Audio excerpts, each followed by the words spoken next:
What's the story, Morning Glory? What's the word, Hummingbird? Thank you so much for clicking on my channel and for joining me for this review of Married at First Sight, the after party, y'all. So I had no intentions of watching the after party, but a couple of people had mentioned how good it was. And so I was like, okay, let me go ahead and take a look at the after party. This is the after party that came on after episode 21, which was climbing down from Decision Day or something like that. Okay, fine. So when this season started and as the season began to progress in the middle and towards the middle, I was really like siding for the women, except for Claire. I never really liked Claire. Between Claire and Cameron, I always leaned more towards Cameron than Claire. Claire, to me, I just wasn't feeling her from the beginning. But as far as Emily and Becca, I was really feeling sorry for them, right?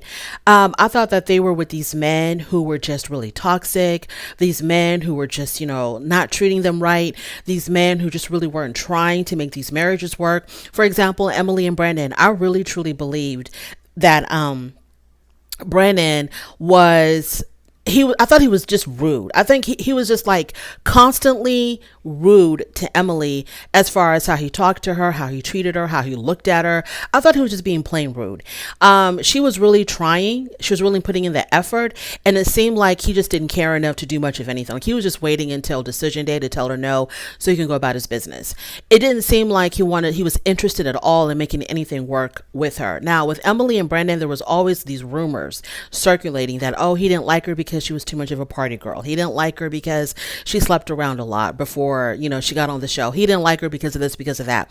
And so I'm trying to figure out, well, she was still all of this in Mexico on their honeymoon. And on their honeymoon, it appeared that Brennan did like her. Like he was really feeling her because, like I said, he talked about creating an empire with her. He was affectionate with her.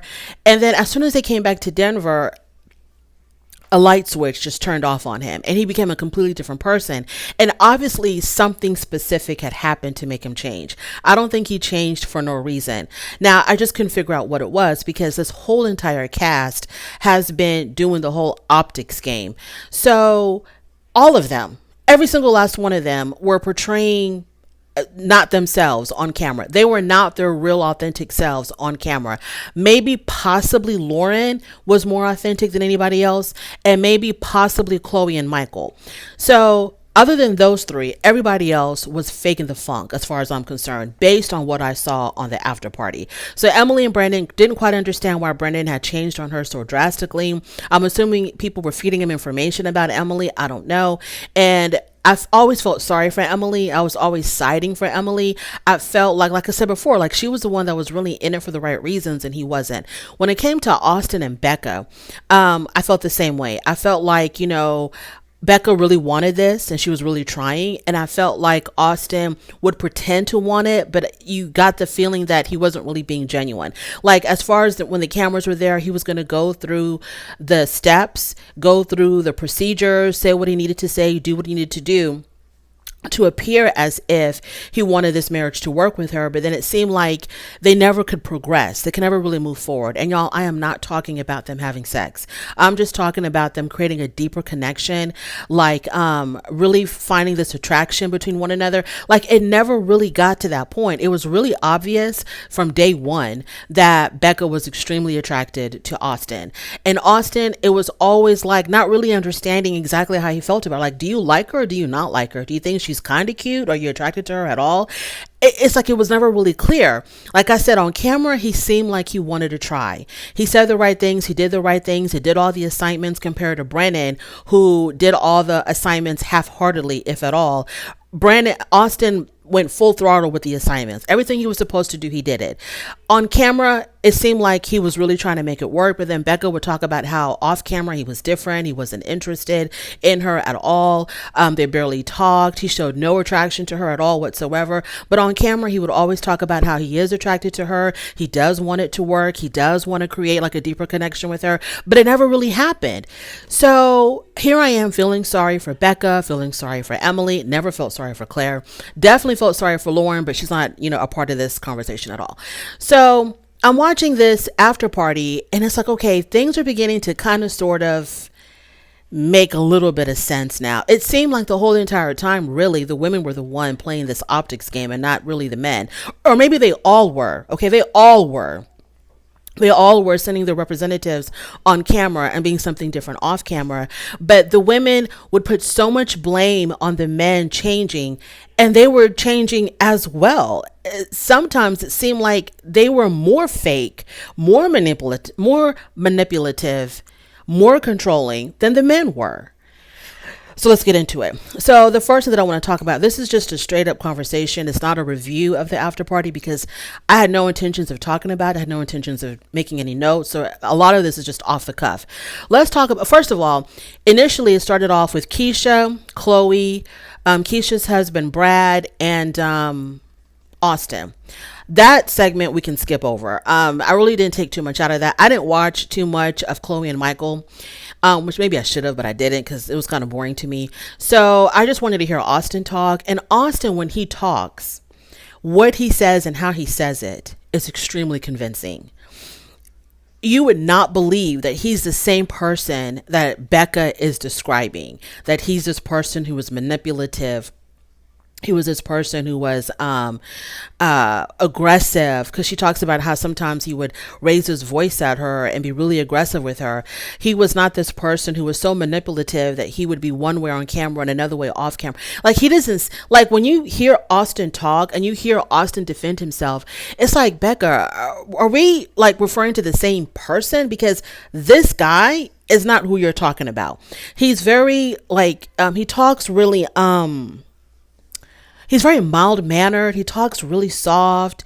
He's just kind of like, he's got this boyish demeanor about him where he's just like, I don't know why she was saying that about me, because I just really want everybody around me to feel safe. And I just really want to create a very safe space for everybody around me. And so, whenever she would talk about optics and me being different, like I had a physical reaction to her saying these things. And I'm listening to this guy and I'm like, oh my God, poor baby. Like, I've completely misunderstood you. I've completely misread you. And so I do feel like there is a little bit of manipulation in Austin. I don't think he's as innocent as he wants to be portrayed. He admitted to lying about the whole producer thing, which maybe I misunderstood the whole producer thing. And I'm pretty sure somebody will clear it up for me. He lied about going out with the producer, or the producer being with them, which made it a whole lot worse. Because if it was really innocent, an innocent gathering of friends, why would you lie about it? But it's not like he lied about going out on a secret date with her and then he got caught and now he's lying about it. The producer was definitely there, but they were all in a group. They were in a group. And, the girls telling Becca, oh my God, he's out here with the producer. I feel like they're kind of putting 20 on 10. But then Becca also said, and she never really expounded more on this, but Becca also talked about how the producer was a factor in the demise of their marriage. Like, the producer played a part in her and Austin failing at their marriage, or not being able to connect the way they should have been connecting. So she was painting this picture that Austin maybe had feelings for the producer, or vice versa, or they had feelings for one another, or something like that. But she doesn't really expound on it, because I guess she doesn't want to, she doesn't want anyone to sue her if what she says can be taken as slander. So she's not going to say too much about it. She's only going to drop hints here and there. But I'm like, if nothing more happened other than you feeling like he was attracted to the producer, or him and the producer hanging out with a group of people, then Becca, you really should have kept that to yourself. Unless something really torrid happens, something really earth shattering happened, like you caught them texting each other, and they were texting inappropriate things because he's married to you, or like they were going out on dates together behind your back. He was sneaking out of the house to go see her. If it wasn't anything like that, then Becca, like, why did you bring it up? You having these feelings or these notions that he liked the producer liked him, that's not really enough to damage, their character. And that's basically what Becca was doing. She was damaging their character by implying that something illicit was going on between them, because it destroyed her marriage. It played a part in destroying her marriage. So if the only thing she has is, oh, they went out together in a group. And she also said on the after party, she said that, because the question was, why did you want to bring this issue up in front of the whole entire group? Why didn't you talk to him about this in private? She said that she needed the other girls okay, her co-conspirators. She needed them to validate the fact that to prove that he was out with this producer. Otherwise, if she would have talked to him in private, he would have denied it and she would have nothing to back it up with. So the girls were there, or she wanted to do this in front of the group because she wanted Claire and Emily there, and I guess Lauren too, because Lauren did kind of, chime in. She wanted the girls there to prove that this did happen, that he was out with this producer. But then, like I said, out in what way? Like, in what way was he out with the producer that would make you feel like it was destroying your marriage? Like, what was really going on? So she doesn't give a lot of information about that. And of course, Austin denies it. Nobody else is really saying anything else about it. So I don't really know about that. So when it came to the vaping thing, Brad said that, okay, so Becca said that Austin lied to her from day one. He lied about a lot of things, and he was lying to her from day one. So then when they asked her, what did he lie about? She said, well, for example, the vaping thing. He told me he didn't vape, and then I would catch him vaping in secret. And then Brad said, well, what it seems like to me is that if he was someone who vaped but felt like he couldn't do it in front of you, then you must have not created a safe space for him to be open and honest with you. And she says, well, I didn't care if he vaped. So Becca, if you didn't care that he vaped, why is this an issue that you're bringing up?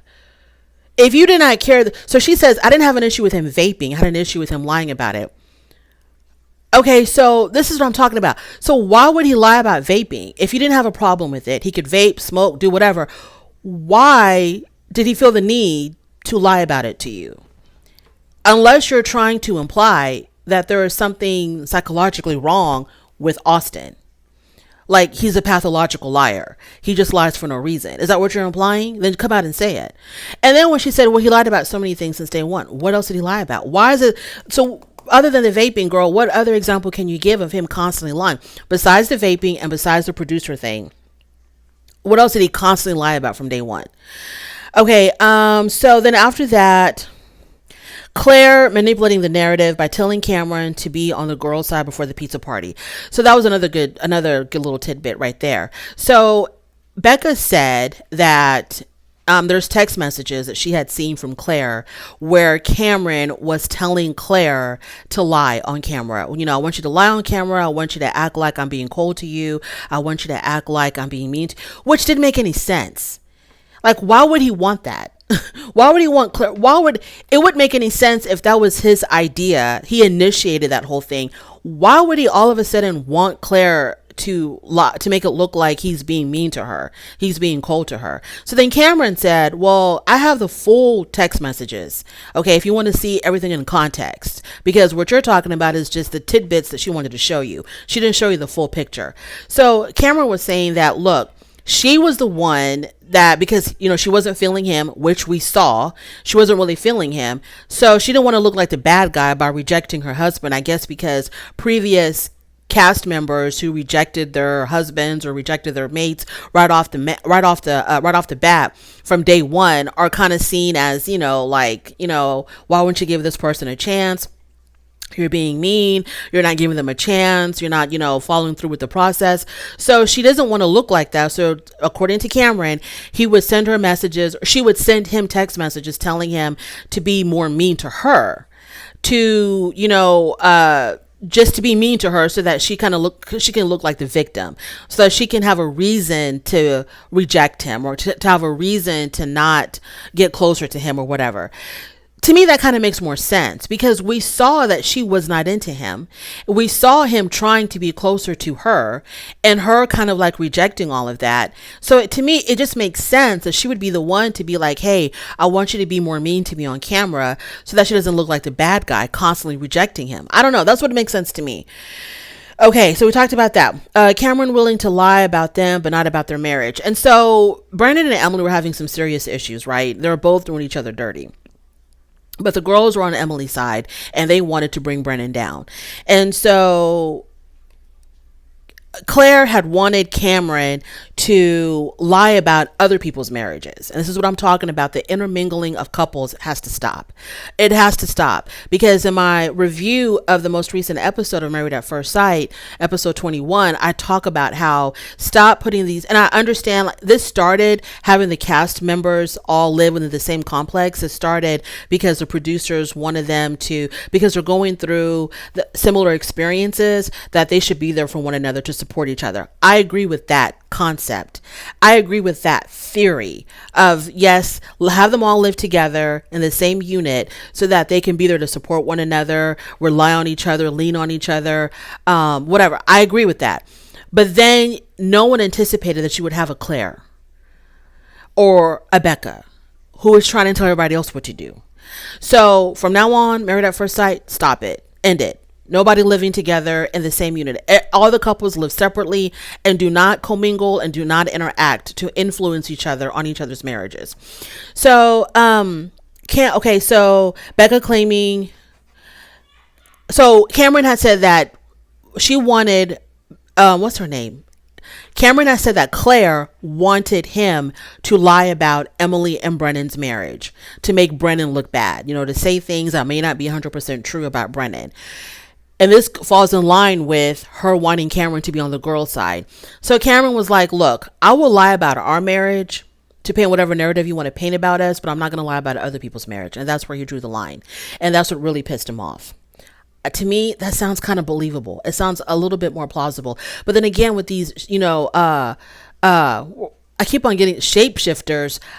One minute you're believing this group, the next week you're believing that group, because no one's being honest about anything, and they're all so damn convincing. So Cameron says, I'm not going to lie about other people's marriages. And I think this goes in line with the whole double date thing, which now when they play that back, when they play that clip back where Cameron had said, I'm the one that brought up the double dating. It was not Brendan. It was me. And when Claire interrupted him, and when she says something like, well, every time you hurt my feelings, you say that I'm lying, or something that she said like that, to try to victimize herself. It seemed manipulative when she said that. It seemed like, girl, what are you talking about? Like, what? So I totally believe Cameron for today. I believe Cameron when he said, look, she wanted me to lie about their marriage, but I wasn't going to do that.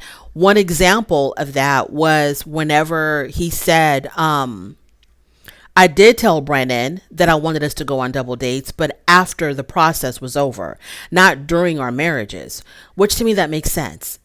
And then Claire had interrupted him and was like, no, you were talking about during the marriage. He said it during the marriage, but he meant that they should start the double date stuff after they were divorced. Like, why would they go? Anyways, I don't believe Claire. I believe Cameron on that. I believe Cameron. And I could be wrong. It might come back to bite me later. But I believe Cameron more than Claire. They all could be lying, but I'm leaning more towards Cameron than Claire. I think he did say it, and he admitted to saying it, but he says, after this process is over, because by that point, they both knew that these marriages were not going to last. Everybody knew that these marriages were not going to last. And so he was like, hey, when all is said and done, and we, say no on decision day or whatever the hell, let's go out and have a good time and go on some double dates. I believe Cameron. So let's talk about Becca claiming that she saw Claire's text about Cameron telling her to lie in Cameron. Okay, we talked about that. The real juice of this episode, the real juicy part of this episode, was they talked about Emily cheating. Now, people in my comments had mentioned this, that Emily had cheated on Brendan because she had kissed some Australian guy while she was still married to Brendan. So you're out here lip locking with other men while you are still married. But then your girls want to protect you and make it look like, your husband is horrible. The other husbands are horrible. Oh my God. So according to Cameron,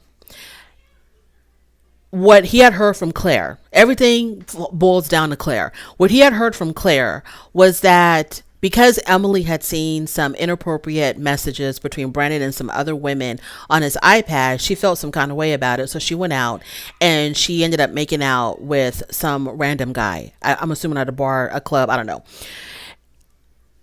So it was supposed to be kept hush hush. I guess I don't know how Brennan found. I don't know how Brennan found out. But it was supposed to be kept on the low.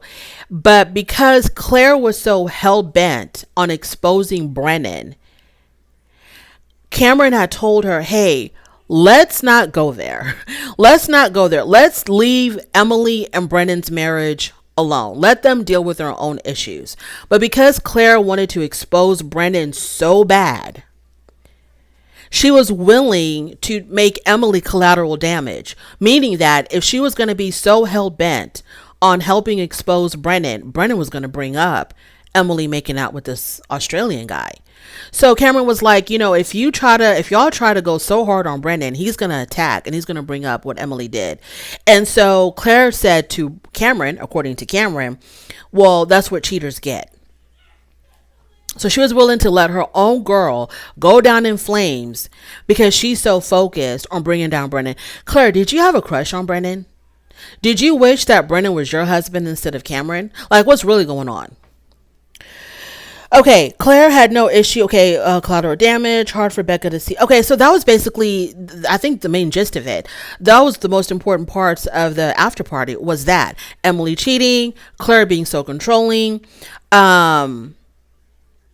Becca, trying to put the whole thing about optics on Austin, but it's like, girl, you're just as, manipulative and controlling as you claim your husband was.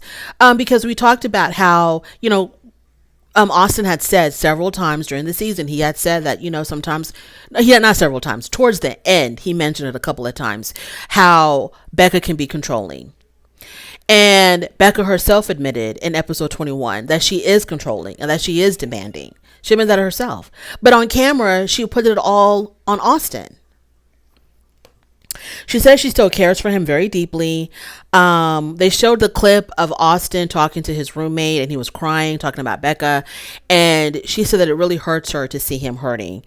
And she got really emotional and began crying. All of them, everybody on this cast, every single last one of them, except for Chloe and Michael, because their story is still ongoing. All of these people, y'all, all of these people are coming off as being heavily traumatized by this experience. All of them. Because when I'm sitting there watching Becca and Cameron, they look like they've been through some horrific, tragic world event. Okay, they act like they've seen just like the most traumatic thing ever. Like they just survived a war or something. They look so shell-shocked. And poor Austin, I don't know what's going on with Austin. I don't know. I never really wanted to believe that he was, this really immature, boyish type of man. But the more he talks, the more I'm beginning to understand what people are saying, that he is coming off like maybe his mentality is not matching his age. And I'm not being disrespectful. I'm not poking fun at him. Because, for example, he had said that from him and Becca had talked about saying no on decision day. But then when decision day came, Becca flipped the script on him and said yes. And so instead of him standing his ground, he just went along with whatever Becca said. So he said yes. And he didn't really give any rhyme or reason as far as why he would change his mind. And for him to not understand why Becca would be, Becca has no reason to be upset about him hanging out, because he says he doesn't understand, like, why would she make a big deal about me hanging out with this producer, because we're all hanging out in a big old group. It wasn't like it was just me and her. That's fine. Okay. But if Becca is so troubled by this producer, why wouldn't you understand why that would bother her? But then again, we don't know why Becca is so bothered by this producer. So maybe there is no reason for her to be troubled. I don't know, because they all lie. They're all faking it. They're all acting. They're all on here for clout, for promotion of themselves, so that they can, get deals or brand deals or job opportunities after all of this is said and done, or whatever the hell they're trying to chase. No one is here for the right reasons. Not a single damn one of them. No one is here for the right reason. So I'm glad that we have a Cameron, because Austin didn't say much. Like, you would have thought that Austin being with Becca, he would have revealed a whole lot more tea. But honey, it was Cameron. Cameron set it all off. Cameron was like, I'm tired of the BS. I'm coming clean. I'm exposing everybody. So thank God for Cameron to try to, for us, because he's helping me kind of make sense of what the hell is going on since everybody was being so fake. Okay, thank you so much for joining me, y'all. I really do appreciate it. On your way out, please don't forget to rate the video if you like this content, subscribe to my channel, and I'll definitely talk to you later. Bye.